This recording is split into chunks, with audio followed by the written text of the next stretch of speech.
Dun, dun, dun, dun.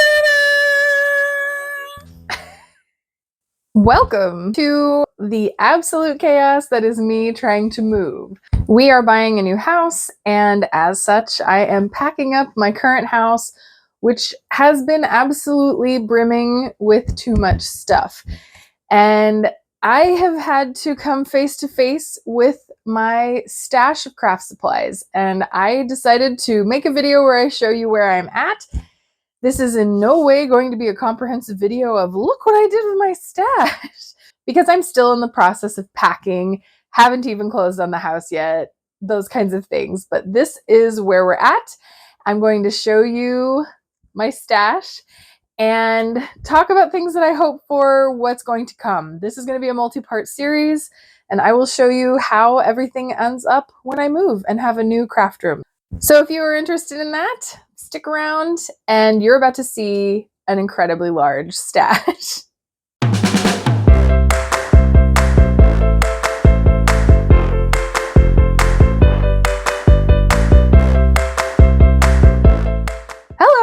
Welcome to Show and Tell Meg. I'm Megan, and I like to make things. And this is a little bit of a deviation from the usual because I'm usually showing you things that I have made. But this time, I'm showing you my supplies. I have always known I had a very large stash, but to be confronted with it, almost all of it in one place, and to have to look at it all and then have to think about moving it to another place is a completely different ball game than what I thought of before. I knew there was a lot, but I did not put it together, the sheer square footage that it takes up in my house. I'm one who I like to watch those videos where people are like, getting rid of my epic stash, right? And every time, their photo in the beginning makes me think, oh yeah, okay, they have a big stash, maybe like mine. We're going to see. And then they show their actual stash, and it's like one of these, maybe. Or it's an IKEA unit that has like 4 cubbies. And they're like, oh, my stash is so big, I have to stash bust it.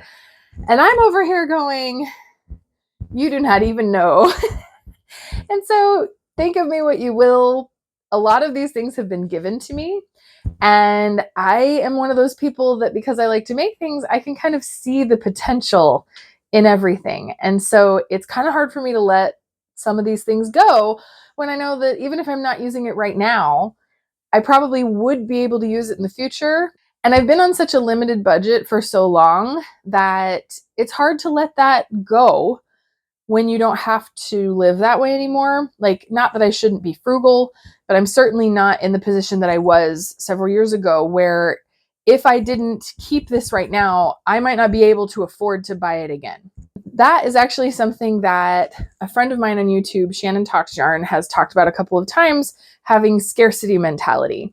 And I definitely have that. I think that most people, if you have ever lived on a very tight budget for any period of time, and you enjoy crafting or any other kind of random hobby, if the materials for your hobby or other thing that you like to do in life present themselves for free or for incredibly cheap, it's very hard to let those things go simply because you know that you might not be able to get it again if you let that deal pass. That is how we are in this situation. And you're only seeing this from one angle right now because we are in my living room. We are right by my front door. Everything right here was in my craft room, and this is not all of it.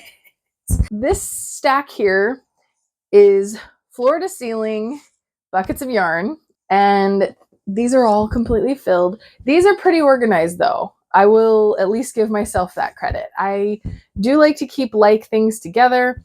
I have all of my sock-sized yarns separated by, hand dyed from commercial yarns. I have certain brands of commercial yarns together, solids versus striping, things like that. So those, I can all find everything pretty easily once I look through my Ravelry stash and see what it is that I want to use. I can go right to that bucket and find it. We haven't really pulled out the stuff that's not the case yet. This is the more newly organized stuff that I can keep track of easily. I know the lighting is terrible from this angle, but this is the only way that I can show you. So you were looking over here. You are now looking at this side. And this is where we start getting into fabric. So there's several trash bags here. These are stuffed animals that I have made over the years. And they're just in bags so that I can transport them. This whole bag was decorating my room in various spots around the sewing room. But all of these, oh, you can't even see that, but there's boxes underneath that. There are boxes back here. There are tubs over here. That's all fabric. Then we get into this guy. This is full of yarn. And there's more layers. These are all full of yarn. There's a box back there that is fiber so that I can spin it. There are sewing books. There's art supplies. There's just all of this. This entire area that is a big cube of space is all things that were in my craft room. And there are still things that have yet to be taken out. This is just the stuff that I needed to move out of the way so that we could get to the other things. So as you can see, I've definitely gotten some things out. My shelves are kind of picked over, and then all of this has happened because I was boxing things up to a certain extent. There's piles everywhere. My husband's computer's over there because we've been kind of sharing this area. So all this has to come down and has to be boxed up, and then I have to find it a new home. So the big question is all that stuff in there. There's definitely going to be a lot of things that go from there. Also, I really do not look forward to pulling these out and moving them because they are completely full. I have a lot of stuff, and I don't want to get rid of everything. I'm not one of those that I'm going to suddenly be like, oh, I have to bust my stash. I still have to have some. Because realistically, I don't live close to areas that have a lot of these supplies. There is a Hobby Lobby in my town, but that's it. And while they do have some things, they have thread, they have a little bit of fabric, they have, zippers and random kind of things like that I need. The selection is not what I need it to be. They don't cater to garment sewists. So I typically go at least an hour away to get things that work for the projects that I need. A lot of the time I have to order it. And then you get into, if I'm going to make an order, I need to make it worth my while to make the order, right? So realistically, I will always have some type of pretty large stash as long as I have the space to store it. And that's what I have to work on now. So while I am going to be paring things back, I will still have a pretty ridiculous stash by some people's standards just because that's what helps me to create things. I'm making things all the time, and by having all this at my disposal, I'm not limited in what I can make. If I suddenly decide, oh, I want to do that project, I already have all the supplies that I ordered or purchased last time I was in a store and had the opportunity to get the pieces for it. So I feel like this is a constant argument. Like the videos that you see that do really well are people saying like, I want to get rid of everything in my stash and get down to nothing before I buy anything else. And I'm certainly not saying I'm buying more things, but if I was making a project with some of the things that I already have, but I needed like one thing to finish it with, I would certainly be okay with purchasing that. So this isn't the beginning of a no buy at all year or anything like that. While I will be buying considerably less, but like I said, a lot of this was not purchased. I like to say, don't look a gift horse in the mouth. So even though I don't necessarily need a lot of the fabric that I am given currently, I don't want to tell my fabric supply lady that I don't want it, because then she will either stop collecting it for me or find someone else, and then that opportunity is gone. And I've got some truly fantastic fabrics from her. I've gotten linen, wool, silk, just all kinds of it, full bolts of fabric. So it's something that I'm okay with as long as I can keep it in the parameters of the space that I have. And so that's what we're going to be working on once I move. And so as I go through this process, I have had to just accept that I basically have an entire craft store in my house between these kinds of supplies and then the supplies I haven't brought out yet. Buttons and zippers and bias tape and tools and needles and sewing patterns. I have a craft store in my house.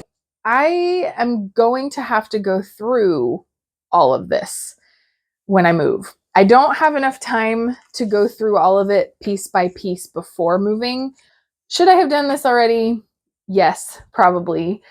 But now we're going to have to move it, and I'm going to be setting up a new craft room, which is slightly bigger, but it's not, astronomically bigger than the room that I already had. And so I'm going to need to be more choosy with what gets to stay in that space. So this is just kind of the beginning video to show you what we're working with. And I'm not exactly sure how long this series of setting up my craft room is going to take. I have some video that I took months ago when I was planning on doing a cleaning up my craft room video. And that was before we even thought about moving. And we're moving locally, so it's not like I'm going that far. But I still have to be able to box all this stuff up and transport it about 15 minutes away from where I live now. And it is completely overwhelming. It's just so much stuff. The other thing is, I have some really fantastic connections of how I get a lot of these things for free. So I have had this one fantastic knitting friend who gave me like 4 tubs worth of yarn, and we're talking good yarn. This was 2 years ago now, and I have used some of it, but it was just so much yarn. I certainly haven't used it all. And the other source that I have is there's a local thrift store here that gets a lot of fabric donated, but they've decided they don't want to sell fabric anymore. And I happened to have a conversation with the right person at the right time, and she knows that I look for fabric and yarn at thrift stores. And so she saves all of their fabric for me, and every like 6 weeks or so brings me multiple Rubbermaid tubs full of fabric. And I don't keep all of it. I go through it. I take things that are interesting to me out first, and then I give it to friends and family and church members and things like that. Other people who sew, I pass it along, but I get first dibs, which is dangerous because, again, I see all the potential in everything that I come across. And yes, I can buy things a little more than I have been able to in the past, but still, I'm certainly not spending that much money. If I was to go to a fabric store and buy some of these things, I would probably talk myself out of it, if that makes sense. Not because it's incredibly expensive, but because it adds up. Does that make sense? Let me know if you know what I mean. Even the stuff back there, okay? That's in the back corner of my living room. Those are boxes of fabric. It is just spilled into every corner of my house. So we have to deal with this. I cannot have this much. I'm still trying to decide as I go through these things, if I do an online destash sale of some kind, maybe on eBay or something like that. I've done eBay, Mercari, that kind of site before. Or if I just donate it, I don't know. I mean, a lot of it was given to me. I'm definitely going to be getting rid of things that weren't given to me as well. So I don't know. Let me know what you think. If you would be interested in seeing what I'm going to be destashing, maybe that will be a video in the future. I can talk through some of the things that I'm going to be getting rid of. I do have one pile already going that's definitely going. So it's all happening.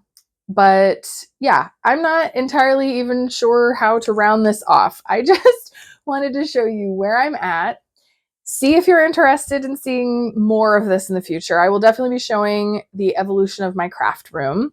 It's going to be painted. It's got to do all these things. But yeah, moving when you have the equivalent of a craft store in your house becomes way more complicated. So that is all I have for you today. If you like this, please do give me a thumbs up and subscribe if you want to stick around to see how all this turns out. You will end up seeing my entire stash and what I end up doing with it. So if you like that kind of thing, stick around and there will be plenty of that type of content for you in the coming weeks. And until next time, I hope that you aren't as overwhelmed by your stash as I am.